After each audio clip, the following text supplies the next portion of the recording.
고린도후서 파노라마. 주제: 하나님 앞에서 견고한 진을 파하는 강력. 고린도후서는 안정됨이나 조직성이 없는 격동의 서신이라고 말들 합니다. 그럴 수밖에 없는 것은 고린도 성도들을 소유하려는 거짓 교사와 참 사도 간의 격전의 장이기 때문입니다. 고린도 전서에서는 교회 내 여러 가지 문제들을 복음으로 치유하는 것을 봅니다. 그런데 후서는 다른 복음을 전파하려는 자들과 복음을 보수하려는 자 사이에 벌어지고 있는 전장이라는 사실입니다.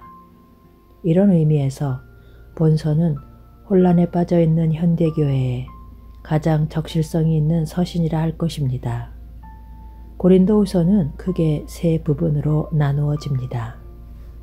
첫째 부분은 1장에서 7장인데 바울과 그가 개척한 고린도 교회 사이에 불화한 관계가 있는 것으로 시작이 됩니다.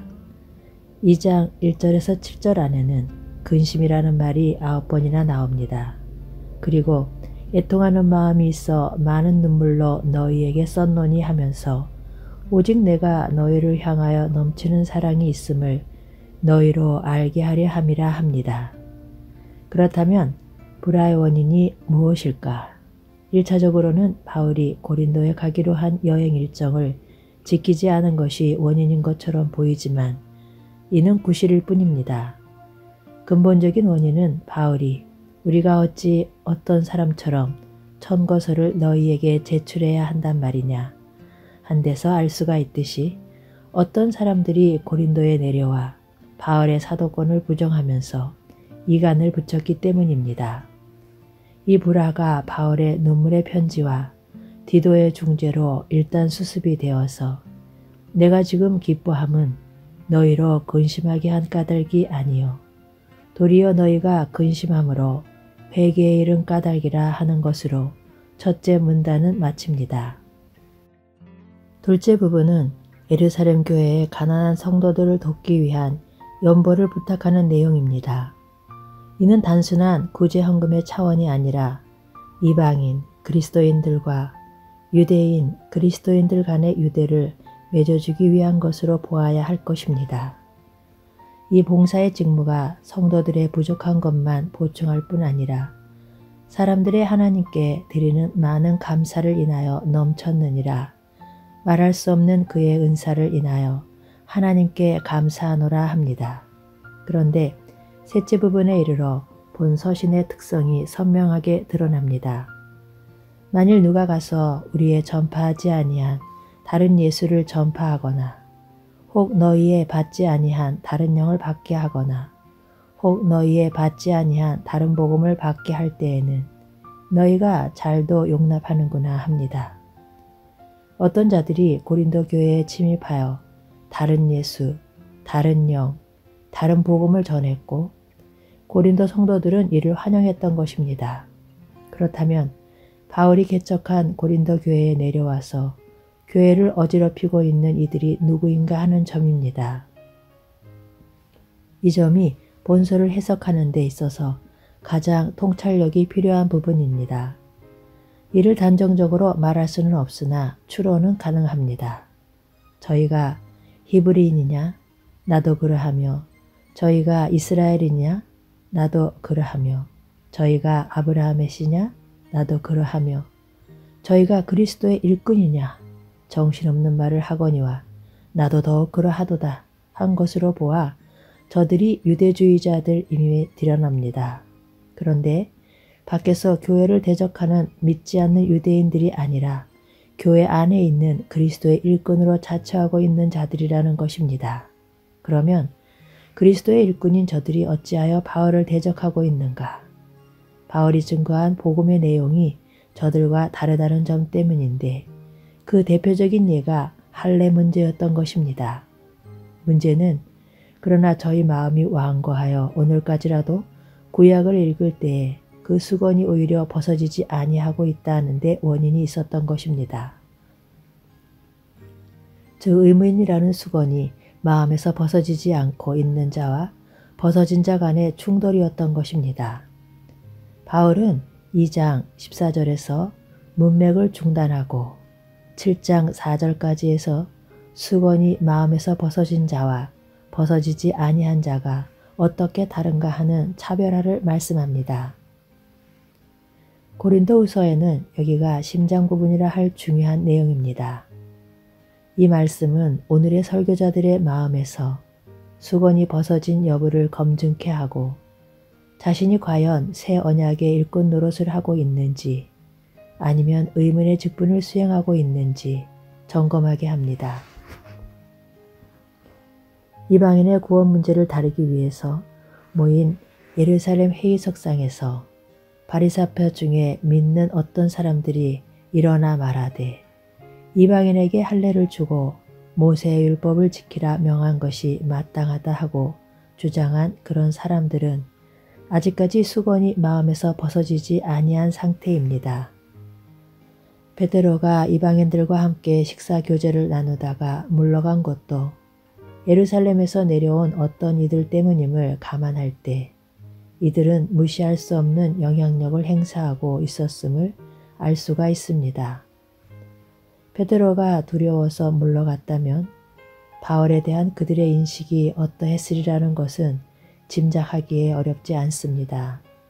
바울은 우리의 싸우는 병기는 육체에 속한 것이 아니요 오직 하나님 앞에서 견고한 진을 파하는 강력이라 선언합니다. 견고한 진이 무엇일까? 1500년이나 내려온 왜곡된 유대주의입니다. 이는 개혁할 때까지 맡겨둔 것이라고 말씀합니다. 그런데 신약시대가 도래했는데도 견고한 진이 되어 가로막고 있었던 것입니다. 그 대표적인 이슈가 할례입니다. 고린도후서에는 할례라는 언급이 없습니다만 의문의 직분과 수건이 오히려 그 마음을 덮어두다 하는 언급 속에 함축이 되어 있는 것입니다.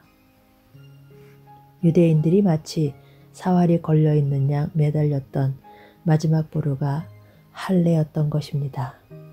이를 가리켜 하나님 아는 것을 대적하여 높아진 것이라 말씀합니다. 왜 높아진 것이라고 말씀하는가? 하나님의 의를 모르고 자기 의를 세우려고 힘써 하나님의 의를 복종치 아니하였기 때문입니다. 주님은 이를 파하시려고 율법에 열심이었던 바리새인 바울을 들어쓰셨던 것입니다. 이제 각 장에 나타난 두 세력 간의 갈등을 살펴보도록 하겠습니다. 이것이 현대교회의 적실성이 있기 때문입니다. 1장에서 육체의 지혜로 하지 아니하고 하나님의 은혜로 행함은 합니다. 이 말씀은 상대가 육체의 지혜로 행하고 있음을 암시하는 대목입니다.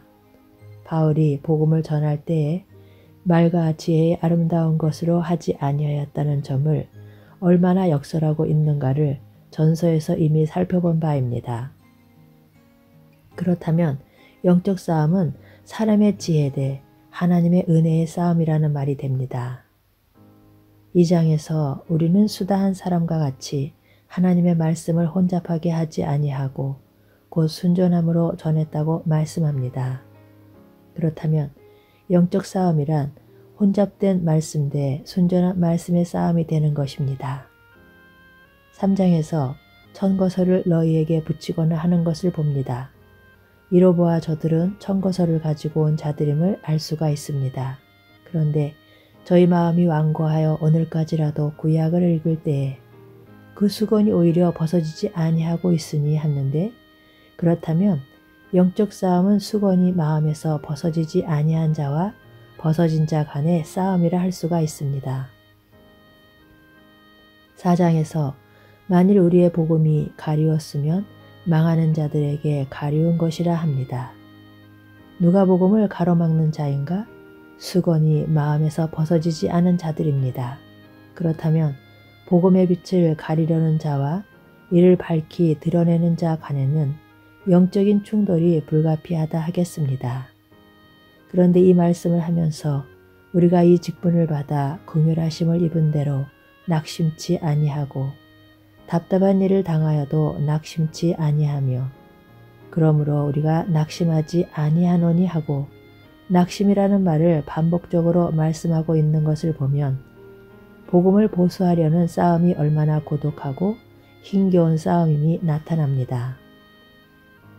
5장에서는 바울이 증거한 복음의 내용이 요약되어 있습니다. 모든 것이 하나님께로 난나니 하는데 이는 구원이란 100% 하나님께서 자기 아들을 통해서 행해 주신 은혜라는 것입니다. 그런데 거짓 교사들은 마치 여기에다 인간이 무엇인가 할례를 보태야 하는 양 가르쳤던 것입니다. 그렇다면 이는 다른 복음인 것입니다. 저희의 죄를 저희에게 돌리지 아니하시고 죄를 알지도 못하신 자로 우리를 대신하여 죄를 삼으셨다 하고 말씀합니다. 이것이 대속입니다. 그런데 오늘날은 대속교리를 도살장의 신학이라고 조롱을 하면서 도리어 바울을 기독교를 변질시킨 자로 매도하고 있습니다. 그러면 대속을 통하여 우리에게 베푸신 은총이 무엇인가? 우리로 하여금 저 그리스도 안에서 하나님의 의가 되게 하려 하심이니라 합니다. 여기 바울이 나의 복음이라고 말할 정도로 목숨을 걸고 증거한 복음의 핵심인 칭의교리가 등장합니다. 구원계획에 있어서 가장 난제는 전적 타락과 전적 무능, 한 죄인이 하나님 앞에 의롭다함을 얻는 것이 어떻게 가능해질 수가 있는가 하는 문제입니다. 이것만 해결이 되면 의로우신 하나님 앞으로 나아가 하나님과 화목할 수가 있기 때문입니다. 그런데 이 난제가 그리스도의 구속으로 말미암아 가능해졌다는 여기에 복음의 핵심이 있는 것입니다. 그런데 거짓 교사들은 사람이 의롭게 되는 것이 마치 사람이 할례를 향하고 모세의 율법을 지킴으로 의롭게 되는 양 가르쳤던 것입니다. 그렇다면 영적 싸움은 오직 은혜, 오직 믿음을 주장하는 자와 사람이 무엇인가 보태야 하는 양 가리키는 자 간의 싸움이라 할 것입니다. 사도는 고린도 교회를 향하여 그리스도를 대신하여 간구하노니 너희는 하나님과 화목하라 하고 촉구합니다. 이상하게 들리지 않습니까? 고린도 성도들은 이미 하나님과 화목한 자들입니다. 이는 고린도 성도들이 복음을 상실함으로 하나님과의 관계가 잘못되었음을 나타냅니다. 하나님과의 관계가 바르지 못하게 되면 이웃과의 관계도 뒤틀리게 됩니다. 10장에서 우리의 싸우는 병기는 오직 하나님 앞에서 견고한 진을 파하는 강력이라 하고 드디어 선전포고를 합니다. 모든 이론을 파하고 하나님 아는 것을 대적하여 높아진 것을 다 파하고 합니다. 그럼 그들의 정체가 무엇인가? 11장에서는 그들의 정체를 저런 사람들은 거짓 사도요 계율의 역군이니 자기를 그리스도의 사도로 가장하는 자들이라. 이것이 이상한 일이 아니라 사탄도 자기를 광명의 천사로 가장하나니 그러므로 사탄의 일꾼들도 자기를 의의 일꾼으로 가장하는 것이 또한 큰 일이 아니라 하고 폭로합니다. 사탄은 가장의 명수입니다. 그리스도의 사도로 가장하여 다른 예수, 다른 영, 다른 복음을 받게 하려고 강계로 미혹하는 자들이라고 말씀합니다. 그런데 고린도 성도들은 이를 분별치 못하고 너희가 잘도 용납하는구나. 기쁘게 용납하는구나. 누가 너희로 종을 삼거나 잡아먹거나 사로잡거나 자고하다 하거나 뺨을 칠지라도 너희가 용납하는도다 하고 한탄합니다. 12장에서 내가 아무것도 아니나 지극히 큰 사도들보다 조금도 부족하지 아니하리라. 사도에 표된 것은 하고 사도권을 변호를 합니다. 이는 거짓 교사들이 바울을 자칭 사도라 하는 자로 여겼기 때문입니다. 바울이 자신의 사도됨을 옹호하려는 것은 자신의 명예를 위해서가 아닙니다. 사도의 권위가 무너지게 되면 바울이 전한 복음 자체가 훼손이 되기 때문입니다. 바로 이 점이 사탄이 노리는 괴계이기도 합니다. 그들은 도리어 바울을 괴계로 너희를 취하였다 하고 거짓 사도로 몰아세웠던 것입니다. 이들로부터 하나님의 교회를 지키기 위해서 내가 하나님의 열심으로 너희를 위하여 열심 내노니 내가 너희를 정결한 처녀로 한 남편인 그리스도께 드리려고 중매함이로다. 뱀이 그 관계로 하와를 미혹해 한 것 같이 너희 마음이 그리스도를 향하는 진실함과 깨끗함에서 떠나 부패할까 두려워하노라 합니다. 어떻습니까? 상술한 두 세력이 현대교회 내에서 보수니 진보니 하고 더 극명하게 대립이 되어 있지 않습니까? 뿐만이 아니라 복음주의자라고 말하면서도 수건이 마음을 덮고 있어서 복음보다는 교훈이나 축복을 강조하고 있는 추세입니다. 윤리는 복음 안에 들어있어야만 합니다. 윤리를 복음에서 분리를 시키면 율법이 되어 정죄합니다. 그리하여 복음의 빛을 가리고 기쁨과 자유함과 감사와 감격을 덮어버리는 수건으로 둔갑을 하게 됩니다. 그리고 복음을 떠난 윤리는 아무런 능력도 발휘하지를 못한다는 사실입니다. 율법은 칭의만을 주지 못한 것이 아니라 성화도 주지를 못했습니다. 바울은 본 서신에서 이를 격파하기 위한 선한 싸움을 싸우고 있는 것입니다. 그런데 여기 풀어야 할 난제가 있습니다. 그것은 유대주의라는 견고한 진을 파하면서 동시에 유대인 그리스도인들과 이방인 그리스도인들을 하나 되게 해야 한다는 점입니다. 그는 우리의 화평이신지라 둘로 하나를 만드사 중간에 막힌 담을 허시고 한 주님의 죽으심으로 하나 되게 하신 복음을 훼손해서는 아니 되기 때문입니다.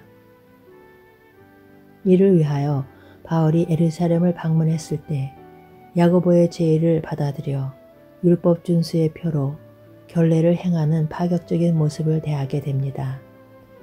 이 하나 되게 함이 고린도 후서에서는 예루살렘 형제들을 위한 이방 형제들의 구제 헌금을 독려하는 것으로 나타납니다. 그래서 구제금 독려가 유대주의 견고한 진을 파하는 셋째 문단 앞에 나오고 있는 것을 보게 됩니다.